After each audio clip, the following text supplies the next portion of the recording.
Makeup and Young here, and I have kind of held off on filming this for two reasons. Number one, school has just started, thus the hell has begun. I've had two of these today, plus some coffee, plus some water. I think I ate. I don't really. Yeah, I have eaten. I have eaten today, which is something that I'm very proud of. So basically, today I don't really know how to put this. So I have been asking a lot of my friends and kind of just like people in general, like, hey, yo, what do you want to see? Like on my channel, what are you into? And everyone keeps saying, oh, I kind of want to like see stuff about you. I want to see vlogs. I want to see things like that. And so I'm not very like a vlogging type of person. I don't really like my life getting like extremely like personal. But I do like the idea of you kind of knowing who I am. So this is not going to be a makeup video, though I will talk about it a little bit when the topic comes up. But this is kind of going to be a little about me video. And it's going to be basically questions that are frequently asked / topics that I'm frequently asked to talk about. So let's get into the video. So the first topic that I'm kind of frequently asked to make a video about is what I am. I look extremely white, and half of me is extremely white. Basically, my father is Ukrainian and Czechoslovakian, and then my mother is Spanish, Indian from India, Gitano, which is hard because I was raised with her side of the family, and so I grew up speaking Galo, which is like a mix of Spanish, Hindi, and like a bunch of other different languages. Plus, I grew up speaking like pure Spanish, and then I was always like exposed to like Hindi and Punjabi culture.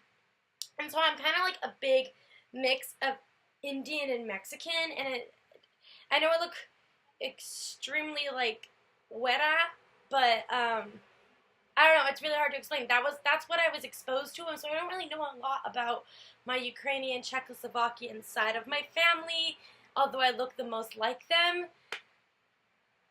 But I'm happy the way I am. The next thing I'm kind of like always asked to talk about is my religion, because in my family it was kind of hard. So my aunts and kind of like general family are Catholic, but my mother, who was raised by her great grandmother, I'm gonna say great grandmother,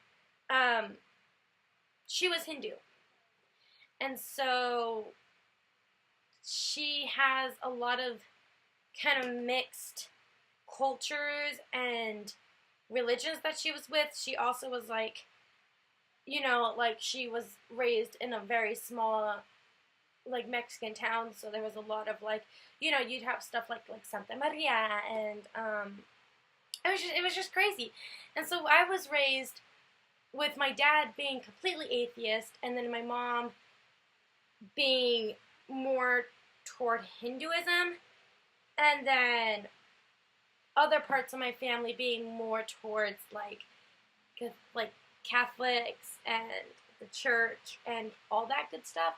But personally, I kind of found a weird in between. And what I mean when I say that is, I believe in spirits, and I believe I'm not ever supposed to mess with Santa Maria or anything that has to do with like that kind of like, no, I don't mess with the otherworldly crap. I don't do that.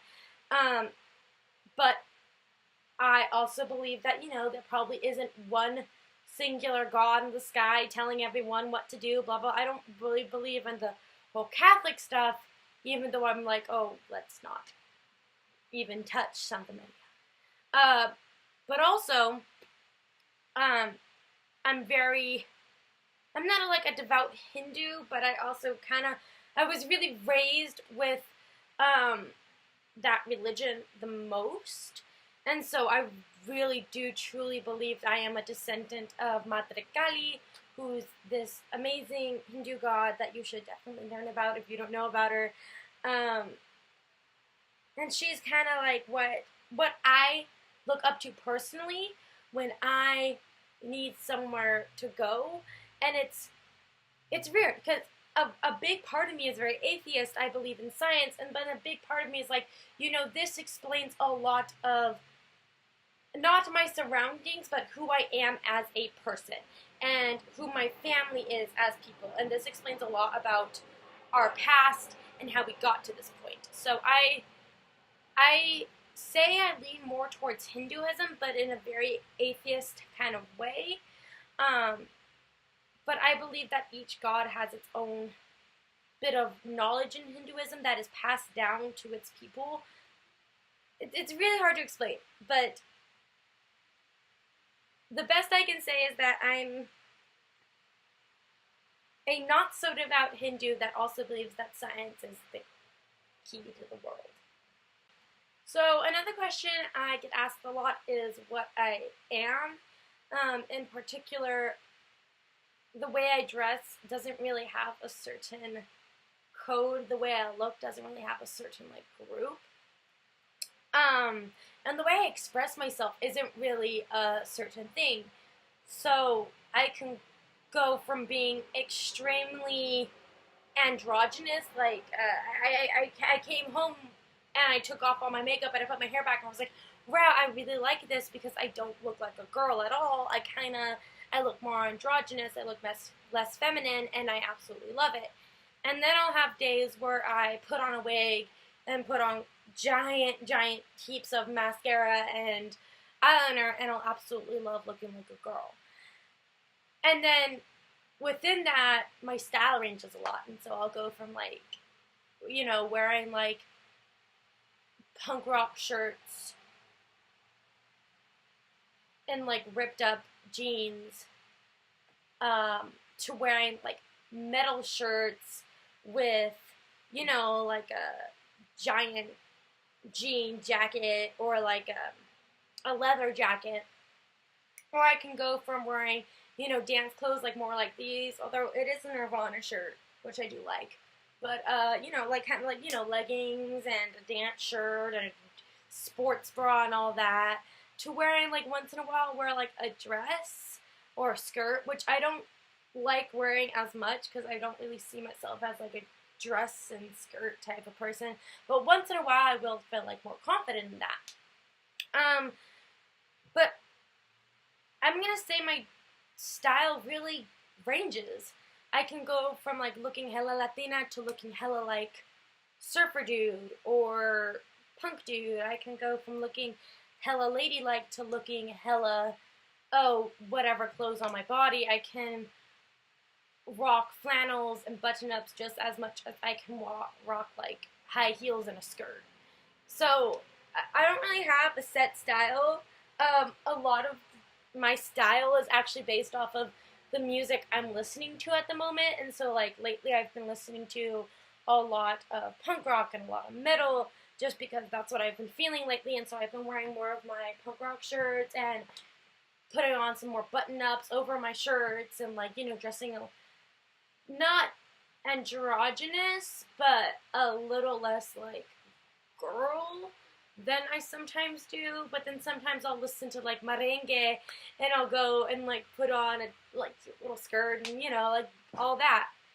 Right now I'm gonna say for the next month it's probably gonna be extremely androgynous, just because I can tell by the way I'm looking at myself in the camera right now. I'm just ooh, I like myself with short hair. We're going to go with this tomorrow. Alright, so now I have a few questions on my phone that I'm just going to be going over, which are kind of just fun get to know you questions, because I think this is kind of cool, and you want to get to know me, I want to get to know you. Let's do this. What are your nicknames, and what do you prefer to be called? So I have a few. I have Lele, which is from mostly my dad. Um, I have Lydia the Encyclopedia, which I believe was used mostly in Dana, and I hated it because I was like, don't call me that. Don't talk to me. And what I would prefer to be called is Lex. That is the name I like other people to call me because I don't really like, I don't know. That's just, maybe I'll make a video about that, but that's what I like to be called. So if you want to know what to call me Lex. What books on your shelf are begging to be read? Oh, that's a hard question because I've actually read every single book that I own. Recently, I got rid of my older bookshelf and put them all up there, but I really don't remember any books that I haven't read. I do have books, though, that I would suggest reading. Black Beauty is always a favorite of mine. The Secret Garden is always a favorite of mine. They're really like classic books, but they're books that I still love.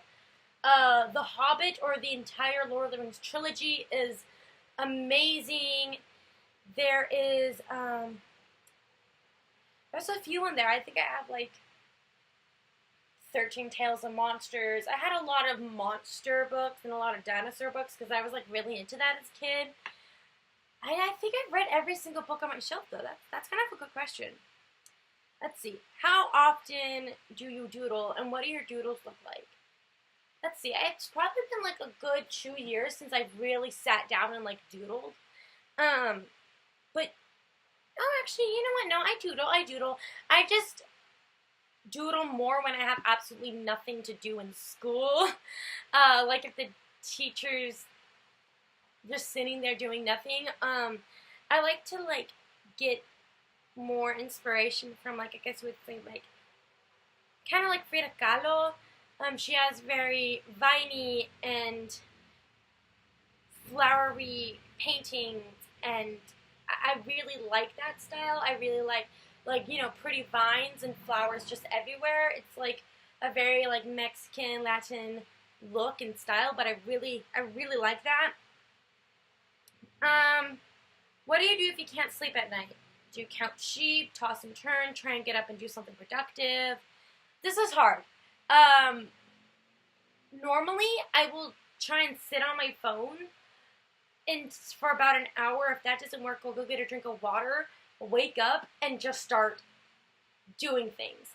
Especially during show week, I usually don't sleep very much. I probably sleep about 3 hours when I have a show or like a really big dance thing, because my heart just won't stop. And so I'll just like, you know, get on the computer and be like, okay, let's look up every single thing I need to do.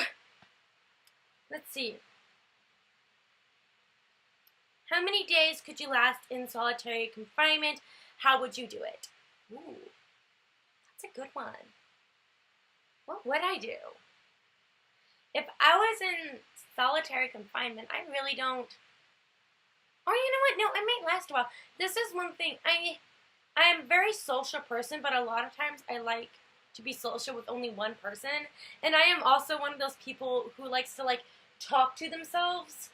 Not in a weird way, in a very like, okay, I need to get this done. How do I do it? Okay, I need to do this, this, this, and this.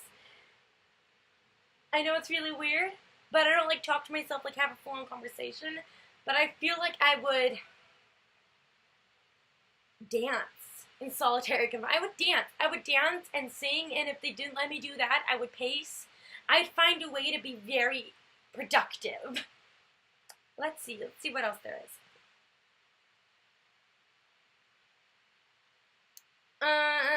Do you save old greeting cards and letters, or do you throw them away? I normally save them, and the reason I normally save them is because they're from family, and like in my culture, family is like a big thing, and so you're not really allowed to throw them away. If you throw them away, every single one of your abuelas is like gonna come and haunt you for the rest of your days. Which animals scare you the most and why? Oh, here's a good one. Okay, this is deeply personal. I have a really, really bad phobia of sharks. Ever since I can possibly remember, I have had the worst phobia of sharks. And like when I was very little, it was to the point that I would refuse to get in a bathtub or get near water unless someone was sitting with me and like talking to me. I could not be alone in water. I was too scared of sharks. Piranhas for a little bit of time had the same effect, but it's nowhere near this phobia I have of sharks. And I don't know why I got this phobia. I never watched Jaws. I never watched any shark movies. It was really, truly something I was born with, and I have no reason to explain it, but it's a horrible phobia of mine that even when I go in the ocean, like it's like I'm constantly having a panic attack that a shark is gonna come. What was the best news you ever received? Oh, that's hard.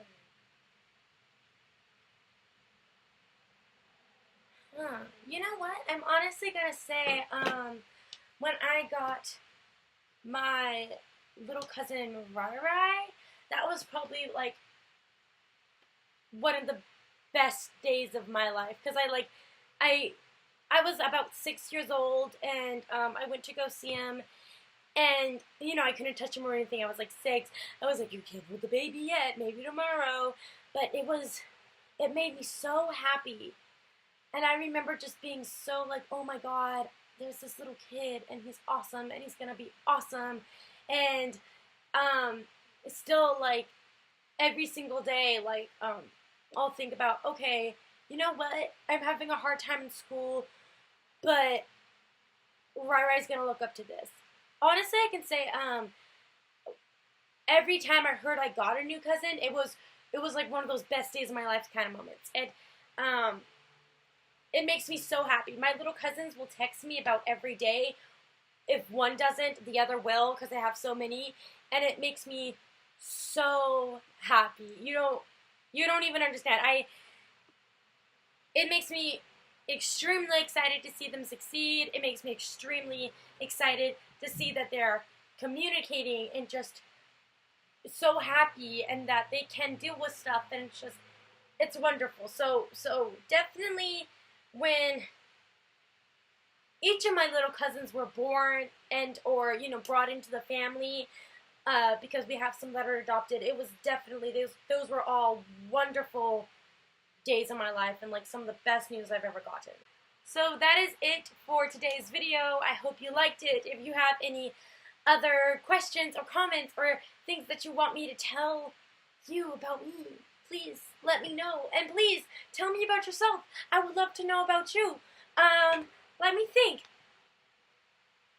What's your favorite color? Where are you from? What's your favorite city? Who's your favorite person? Who's your favorite artist? What do you do for a living? I don't know. You tell me. Alright guys, please like and subscribe. And if you don't like this, like and subscribe so that you can comment and tell me what you actually want me to be doing in my videos and or with my life. I live my day as if it was the last. Live my day as if there was no past. Doing it all night, all summer. Doing it though.